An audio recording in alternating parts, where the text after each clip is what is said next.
sur notre chaîne Les Deux Soignantes. N'oubliez pas de vous abonner, de liker et d'activer la petite cloche. Ça nous permettra d'avancer dans notre projet et surtout ce sera un vrai soutien pour nous pour développer le non médicamenteux.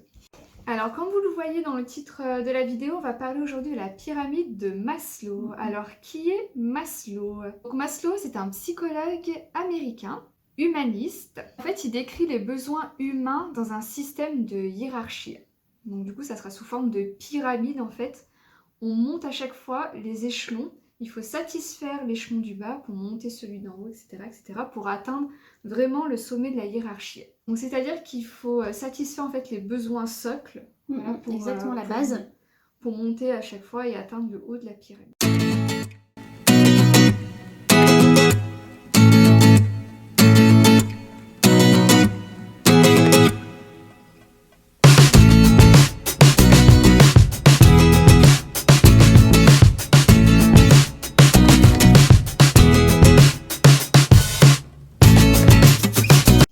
Alors pour commencer, en fait, le tout premier socle de la pyramide, ça concerne vraiment les besoins physiologiques. Donc dit les besoins primaires, comme dormir, boire, manger, ce qui est important à notre survie, notamment à notre reproduction, voilà, la sexualité, tout ce qui est notre santé, notre bonne santé. On parle de besoins en fait vitaux, c'est-à-dire que sans le respect de ces besoins, et on donne un exemple concret, vous pouvez pas respirer, vous mourrez, c'est physiologique. Vous mangez pas, vous buvez pas, à un moment donné vous mourrez, c'est physiologique, c'est des besoins qui sont vraiment, on dit vitaux pour l'individu en fait. Donc c'est vraiment le socle, la base de la pyramide. Mais ça en général c'est des besoins qui sont assez satisfaits facilement parce qu'on prend bien en compte quand on est malade, quand on a un problème, qu'on a du mal à respirer, qu'on a une maladie, etc. On a tendance à se faire soigner sur tout ce qui est notre moteur en fait, notre physiologie. Et en fait, c'est ce qu'on a un peu le constat avec Lydie, c'est on a l'impression qu'on parle beaucoup des mots MAUX, des mots, donc ce qu'on ressent physiquement. Par exemple, on va se dire, j'ai mal au ventre, et je vais prendre quelque chose contre la douleur. On apporte beaucoup d'attention à nos mots. Et finalement, on a l'impression que la part psychologique, qui est tout aussi importante, elle est un petit peu délaissée dans notre société actuellement. Et vous allez voir, quand on va monter dans la pyramide, en fait, ça sera plus des besoins dits psychologiques, tout ce qui est bien-être psy, qui va être pris en compte. Et on sait que dans notre société, c'est un peu mis à l'écart. Exactement. Par exemple, on dit plus facilement qu'on a mal au ventre, plutôt de dire qu'en fait, dans notre tête, on se sent pas bien, qu'on est stressé, etc. On va plus avoir honte de dire qu'on a un mal-être psychologique, un mal-être physique. Et souvent, on va effectivement traduire ça par les mots physiques, en fait. Et quand on remarque, quand on reprend les choses à l'envers, on se dit, des fois, on a des mots qui sont en lien totalement, directement avec notre part psychologique. Les angoisses, ça se manifeste physiquement. Et souvent, on va dire, j'ai mal au ventre, je comprends pas. Ou même les enfants, par exemple, ça s'exprime très bien chez les enfants. Et du coup, cette part psychologique, c'est important de la soulever parce que finalement, des fois, en jouant sur cette part-là, on arrive à prendre soin des personnes différemment.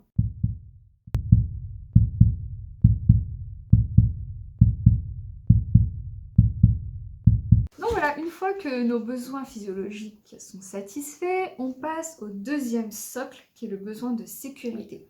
Donc le besoin de sécurité, c'est une absence de danger physique, d'absence de violence, absence de douleur, absence d'angoisse, de peur, etc.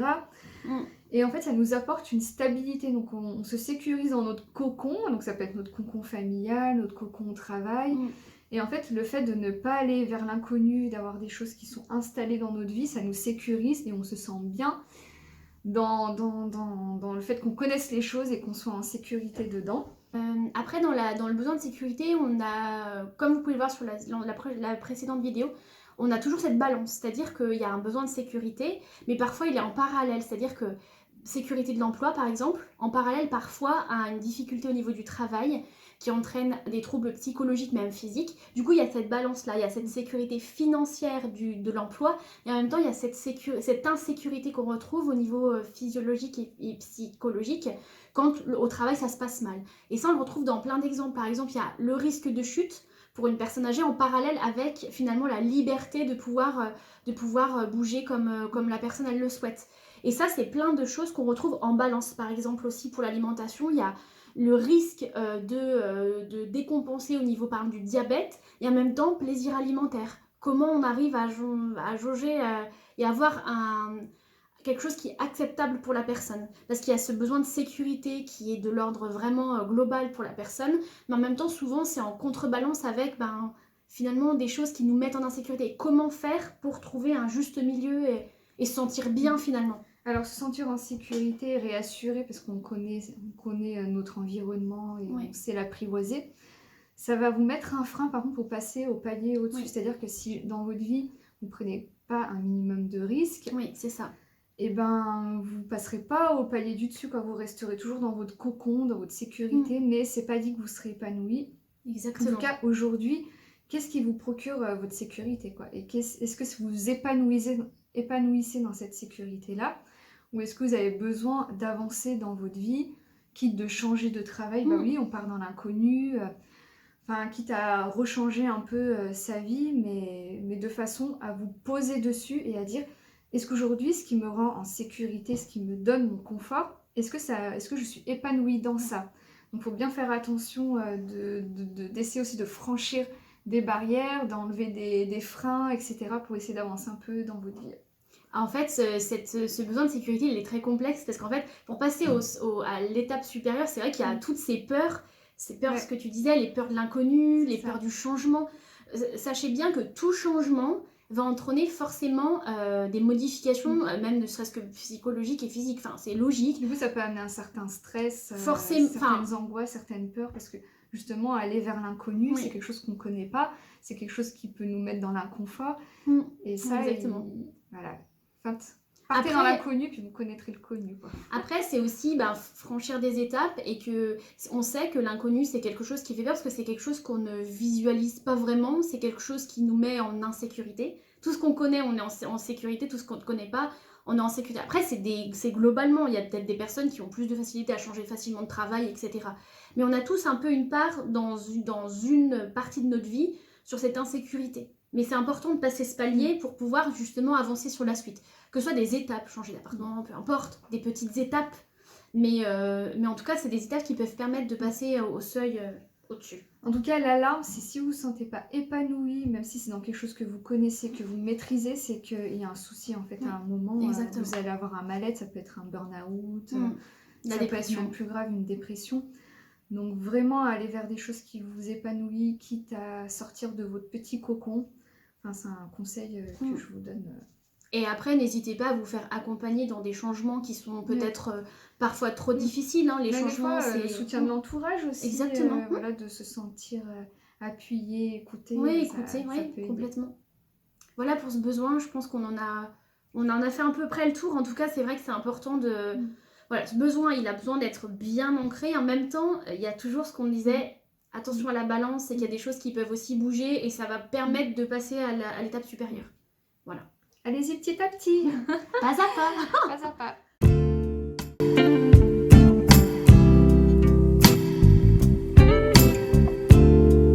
Donc, palier au-dessus, c'est le besoin d'appartenance. Alors, qu'est-ce que le besoin d'appartenance aurait? Alors, le besoin d'appartenance, on est plus sur une dimension un peu plus sociale. Dire que l'individu, il n'est pas fait pour vivre seul. C'est un être qui a besoin de communiquer, d'échanger, même de râler, parce que râler, c'est un moyen de communication. Il a besoin d'affection, il a besoin d'amour. Et c'est vraiment ce qui fait aussi le propre de l'individu, c'est vraiment ses relations sociales. C'est important. Et quand on est privé de relations sociales, on a souvent des répercussions. Qu'elle soit d'ordre psychologique, même physique, parce que du coup on a bien fait le lien entre la psychologie et le physique finalement, la physiologie, et du coup c'est aussi on retrouve aussi des troubles type troubles anxio-dépressifs, anxiété, dépression pure, ou simplement même des troubles de la communication, parce que moins on communique, même ne serait-ce que pour la personne âgée, moins on communique, moins on va valoriser cette communication qui est primordiale. Donc ça c'est important, c'est vraiment un besoin ça fait partie vraiment quand on reprend la santé de façon globale, même ne serait-ce qu'avec la définition de l'OMS, donc l'Organisation mondiale de la santé, ça fait partie des besoins fondamentaux, c'est-à-dire de se dire que l'homme, pour qu'il soit en bonne santé, il doit avoir un bien-être physique, mental et social, et ça fait partie vraiment des choses importantes pour sa santé Et ça joue sur le côté psychologique. On a besoin d'appartenir à un groupe et surtout de savoir s'accepter et d'être accepté par un autre groupe. En fait, C'est ça. on n'est pas capable de vivre seul comme des loups solitaires, même si c'est pour aller gueuler sur les autres. En tout cas, vous créez des relations sociales. Oui, c'est voilà. ça. Mais Il y a des échanges. il y a des échanges, voilà.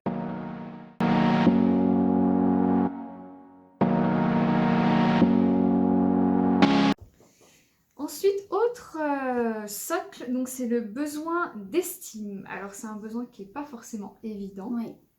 parce que l'estime de soi, c'est quand même une grande question de société. Ah oui. On sait qu'on appartient à un groupe, mais des fois on se sent un peu tout seul, on se sent un peu différent, on sent qu'on n'est pas comme les autres.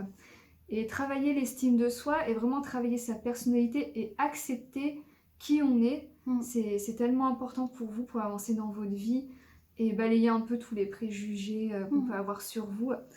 C'est aussi obtenir des compétences, aussi maîtriser certaines compétences qui peuvent vous valoriser. Et... Voilà, le besoin d'estime aussi, ça vient d'acquérir une certaine autonomie, une indépendance, c'est très important. Donc quand on voit qu'il y a des patients qui sont en perte d'autonomie, bah, du coup on sent que l'estime de soi elle baisse. Oui, exactement. Là, l'estime de soi, c'est aussi, je rebondis sur ce que tu dis, c'est vraiment s'accepter entièrement à part entière. C'est-à-dire que chaque individu, si on prend l'ensemble de la société, même au niveau mondial, on est tous différents. Et en fait, chacun a sa place dans la société. Il n'y a pas de finalement, c'est pas parce on a un statut même professionnel, c'est pas parce qu'on a un statut familial qu'on est au-dessus. En fait, chacun finalement a sa place dans la société. Alors moi, vous soyez sociopathe, mais normalement tout le monde a sa place dans la société. Et ça, c'est important vraiment. Et du coup, chacun a aussi des choses à faire fleurir, à faire avancer. Peut-être que si on reprend un peu ce qu'on avait dit une fois dans une des vidéos, c'est le petit colibri, c'est que chacun a sa part à faire dans la société finalement. Et surtout, n'écoutez pas les autres qui vous disent bah toi, tu n'es bonne qu'à faire ci, tu n'es bonne qu'à faire ça. Enfin, souvent, on parle de la place de la femme dans la société. Voilà, on nous restreint beaucoup. Voilà, des fois, on est encore au Moyen-Âge, mais bon, ça, c'est un autre, un autre discours. Mais ouais, ne laissez pas les autres vous dire où est votre place, c'est à vous de ressentir les choses, toujours votre recherche de bien-être et de bonheur. Franchement, posez-vous la question, qu'est-ce qui vous rend heureux dans la vie ? Qu'est-ce qui vous fait du bien? Qu'est-ce que vous avez envie de créer? Enfin, lancez-vous, quoi. Il y a de la place pour tout le monde. Exactement. Nous, on s'est mis sur YouTube. Sur YouTube, il y a de la place pour tout le monde. Enfin, tout le monde a... Chacun sa place, voilà, finalement. Tout le monde a sa parole à dire. Voilà, surtout que... Enfin, nous, on le fait de façon bienveillante. Mais besoin de... Voilà, je pense que ça, c'est un palier assez... C'est un des paliers les plus, je pense, complexes, parce que du coup, l'estime de soi, c'est la grande question au niveau société actuellement. On travaille développement de confiance en soi, développement d'estime de soi, mais ça part déjà de soi-même, c'est-à-dire s'accepter juste comme on est. On est tous différents, que ce soit physiquement, que ce soit... Je pense que les dictats de la société, voilà, ça, on est en 2021. Allez, hop, ça n'existe plus. Hein. Il faut évoluer parce que chacun a sa place. Chacun a sa place, Et oser, parce que finalement, quand on ose être soi-même, je pense que c'est là où on est le mieux. Comme dit Lydie, le bien... Souciez-vous de votre bonheur et de votre bien-être, et ça va rayonner autour de vous, quoi. C'est-à-dire que plus on est bien individuellement, je pense que plus on rayonne autour des autres et on apporte ça, et ça, c'est ce qui fait que la société, elle évolue bien, quoi. Donc ça, n'hésitez pas, c'est par vous que ça va passer individuellement. Et si on peut vous toucher, vous, en vous disant ça individuellement, en disant, bah, l'estime de soi, ça passe déjà par chacun individuellement.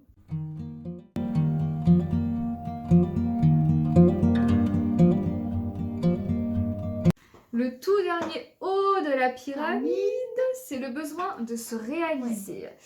Alors, c'est l'esprit d'auto-création, créer des choses. Voilà, comment vous dire S'auto-réaliser. Voilà, s'auto-réaliser en fait. Et une fois qu'on a accompli ça, on doit être au summum de notre bien-être, selon Maslow, etc. Donc, petit conseil, alors déjà, tout ce qui est échec, on l'a dit et redit, ce sont des réussites différées. Exactement. C'est-à-dire que des fois, on a des échecs qu'on ne comprend pas, mais que plus tard, ces échecs nous ont bien servi. Alors, c'est surtout une prise de conscience de son potentiel. Alors, c'est pas forcément évident. Mais quand vous sentez que vous êtes doué dans un domaine, que vous voulez réaliser des choses, c'est important d'y aller, quoi. Surtout, dans toutes ces étapes de la pyramide, ne vous mettez aucun frein quand vous avez envie de faire des choses, que vous êtes sûr de vous, mais allez-y quoi, ou même sûr à moitié de vous, mais foncez quoi.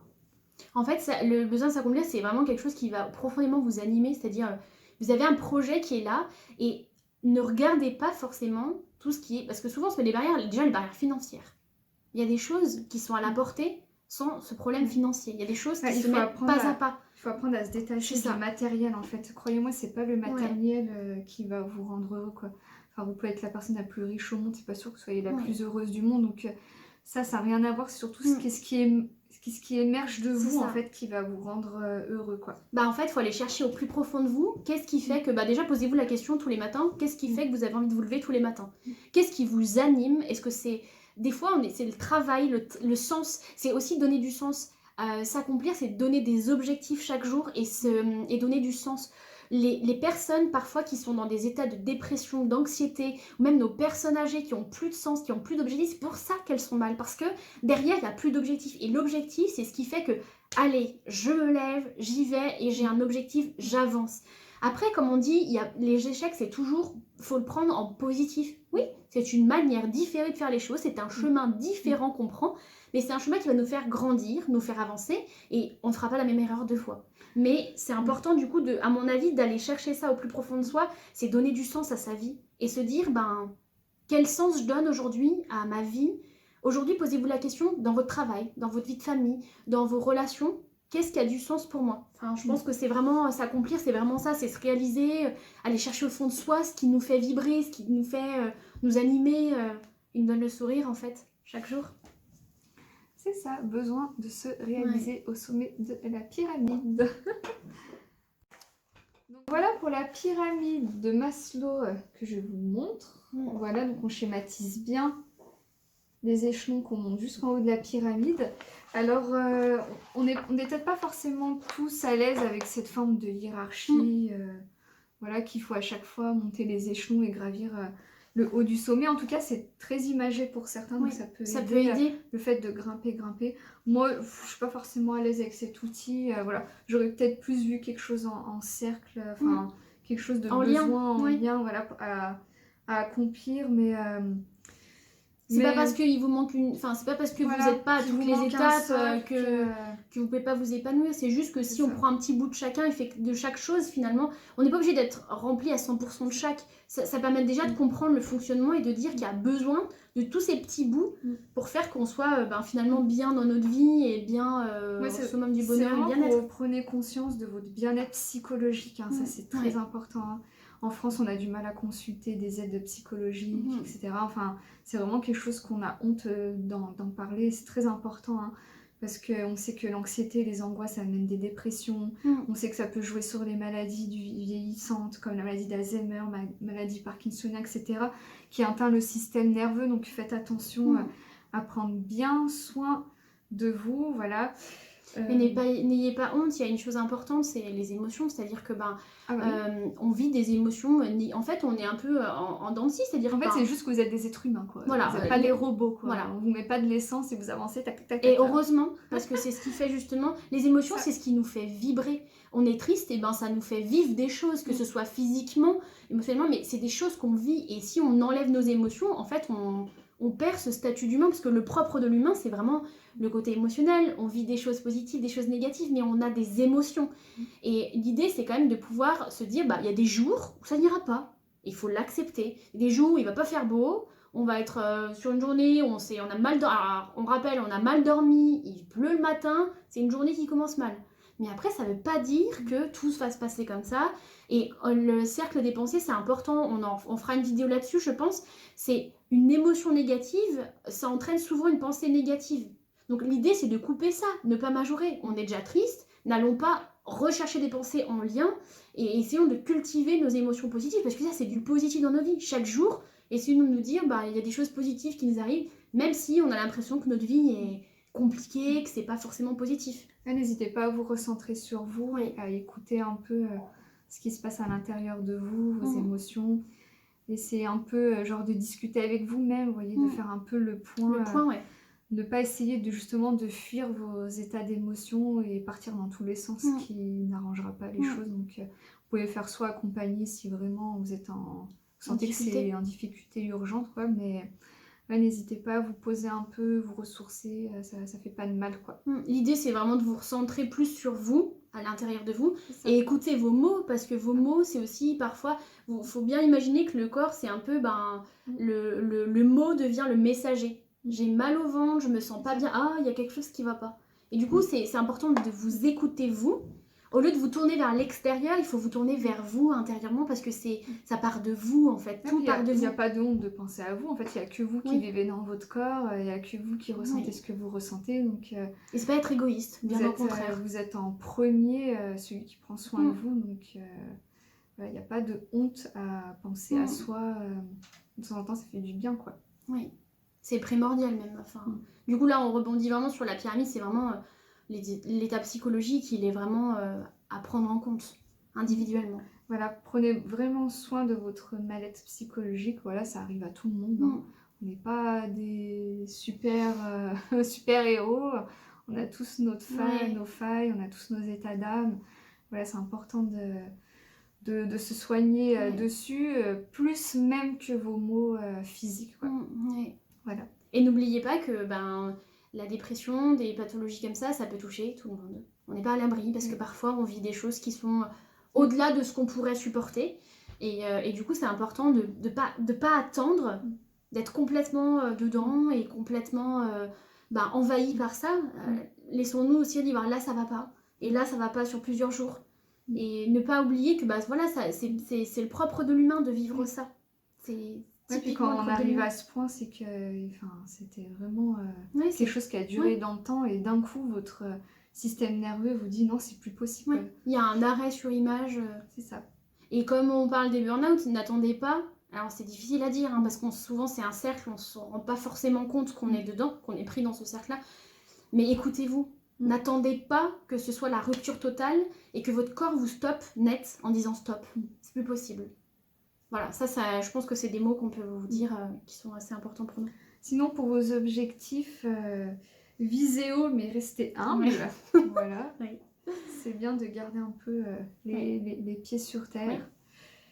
Et toujours avoir des objectifs, hein, franchement. C'est ce qui vous avoir anime. Des projets, c'est toujours bien de se dire dans le futur on a des choses à faire. C'est tellement créatif et procréatif. Et puis le fait de n'avoir rien, c'est ce qui est angoissant. Je pense que le fait, c'est le vide. Moi, je pourrais pas me dire que je suis utile à rien. C'est pas possible, hein. Je serais malheureuse. Oui, mais parce qu'on sent, c'est le vide. C'est-à-dire que si demain, il n'y a rien, c'est le vide, quoi. Et du coup, même notre esprit, il a besoin d'être aussi alimenté. Sinon, en plus, on va mouliner sur des pensées qui sont négatives, forcément. Et vivez dans le présent et pas... projetez-vous sur des choses positives, mais vivez bien dans le présent, ça c'est important. Et n'hésitez pas à sortir de vos cocons aussi. À un moment, si on était restés tous dans le cocon du ventre de la maman, on serait pas sortis et hop, l'aventure, quoi. Non, franchement, allez-y, prenez des risques. Exactement. Voilà. Ça paye pas, ça paye pas. Ouais. Enfin, ça paye pas. Ça vous fera avancer, quoi qu'il arrive. C'est quelque chose, voilà. Et je pense pour terminer, on peut dire, il y a une phrase qui est assez chouette, c'est la vie finalement, elle vaut la joie d'être vécue. Pas la peine, mais la joie d'être vécue chaque jour. Elle est tellement courte, faut en profiter, hein. Voilà, on espère que du coup ça vous a plu, ça vous a intéressé, et puis voilà, n'hésitez pas. S'il y a des choses que vous voulez qu'on développe, vous nous laissez des commentaires. Voilà. Il n'y a pas de souci, nous, on peut. Il n'y a pas de problème. Pas de souci pour ça. Voilà, désolée pour la caméra, parce que du coup je filme avec mon téléphone parce qu'on a un souci de caméscope, donc j'espère que la qualité, ça sera bon. Sur ce, on vous dit à bientôt pour une prochaine vidéo. On vous embrasse fort, prenez soin de vous et bon courage pour 2021. Prenez soin de vous en tout cas. Prenez soin de vous. Au revoir. Au revoir.